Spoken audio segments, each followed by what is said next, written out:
je témoigne pour donner la gloire au Seigneur. Le Seigneur me disait en prophétie qu'il allait me libérer à travers le pasteur.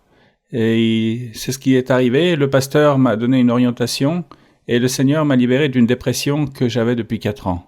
Frère, j'étais arrivé à un point où, à cause de cette dépression, l'ennemi commençait à mettre dans mes pensées la manière de comment en finir avec ma vie. Mais Dieu ne m'a jamais laissé. L'ennemi m'inspirait un moyen d'en finir avec mes jours et le Seigneur le lendemain me donnait un rêve avec la sœur Marie-Louisa et ainsi de suite. Une autre manière, un rêve avec la sœur Marie-Louisa. Mes frères, littéralement, pendant une semaine, j'ai rêvé tous les jours de la sœur Marie-Louisa et le Seigneur m'a libéré à travers l'enseignement du pasteur. Je témoigne aussi que le Seigneur m'a dit que je te donnerai un travail où tu gagneras beaucoup d'argent. À cette époque, j'ai compris que je devais donner la dîme. Et parce qu'il m'avait dit que tu devrais me donner ce qui vient de moi.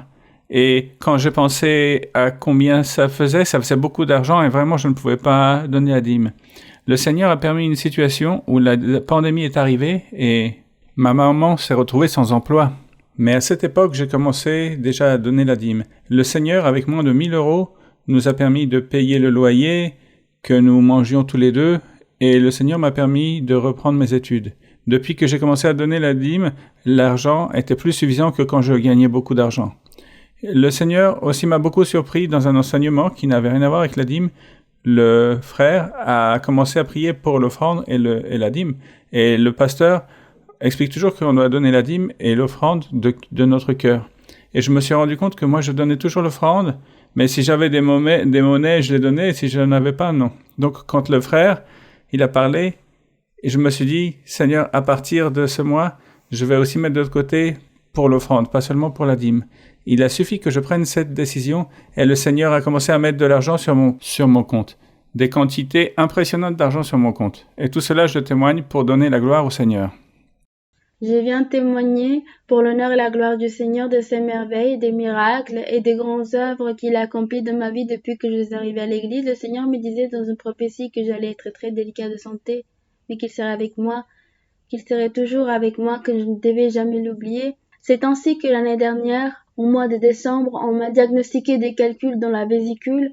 Et c'est ainsi que j'ai découvert que j'étais enceinte. Ce fut un moment difficile, humainement, car je me suis dit, et maintenant, qu'est-ce qui va se passer? Mais je me disais, non, je vais faire confiance au Seigneur, car il a dit qu'il serait avec moi et que tout va bien se passer. Les médecins disaient qu'il était compliqué de m'opérer dans mon état, mais que c'était tout de même possible. Cependant, ils préféraient attendre que le bébé naisse. La situation s'est compliquée. Ils ont dû m'opérer d'urgence. Tout s'est bien passé pendant les 2-3 premiers jours, puis je recommençais à aller mal. Le médecin m'a dit qu'il fallait faire un autre examen pour voir ce qui s'est passé, si l'opération avait été mal faite ou s'il restait encore des calculs. Il s'est avéré qu'un canal biliaire est abîmé. On m'a transféré à Cali. Là-bas, les médecins disaient que la situation était très critique et que je pouvais perdre le bébé, qu'il n'avait pas beaucoup d'espoir et que je devais décider si je voulais être opérée ou non. Mon foie était très enflammé, j'étais très jeune et il me disait que c'était ma décision, soit le bébé, soit moi. Mais que de toute manière, si je me faisais pas opérer, il n'y avait pratiquement aucune possibilité que je m'en sorte car j'étais très délicate. J'ai confié tout cela au Seigneur et je dis, Seigneur, que ta volonté soit faite. Si tu veux me donner cet enfant et que tu as promis d'être avec moi, je veux te faire confiance. Comme être humain, je me suis affligée, frères et sœurs, car on ressent de la tristesse. Mais je me disais que Dieu a dit qu'il serait avec moi.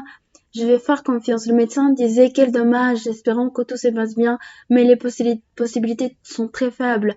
On m'a opéré. Grâce à Dieu, tout s'est bien passé.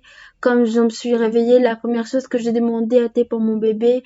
On m'a dit qu'il allait bien, qu'il n'aurait jamais pensé que tout se passerait aussi bien, que c'était très compliqué, mais que c'était un miracle que le bébé ait survécu à cette opération aussi délicate.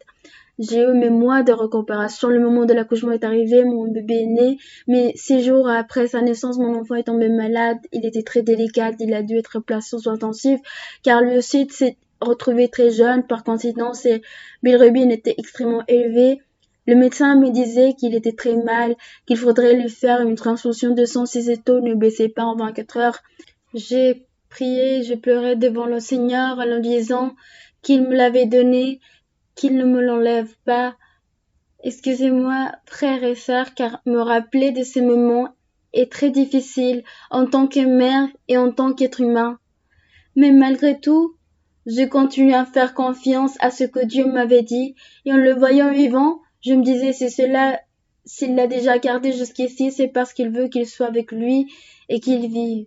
Le médecin me disait, si dans 24 heures les bilirubins ne baissent pas, il faudrait lui transfuser tout son sang et c'est encore plus dangereux. Je leur ai dit, docteur, que la volonté de Dieu soit faite, et il m'a répondu, si vous croyez en Dieu, accrochez-vous à lui, car c'est le seul qui peut sauver votre bébé de cela. Dans toute ma carrière, je n'ai jamais vu des bilirubins si élevés chez un nouveau-né. Cela peut lui causer beaucoup de séquelles. Grâce à Dieu, l'enfant a commencé à aller mieux.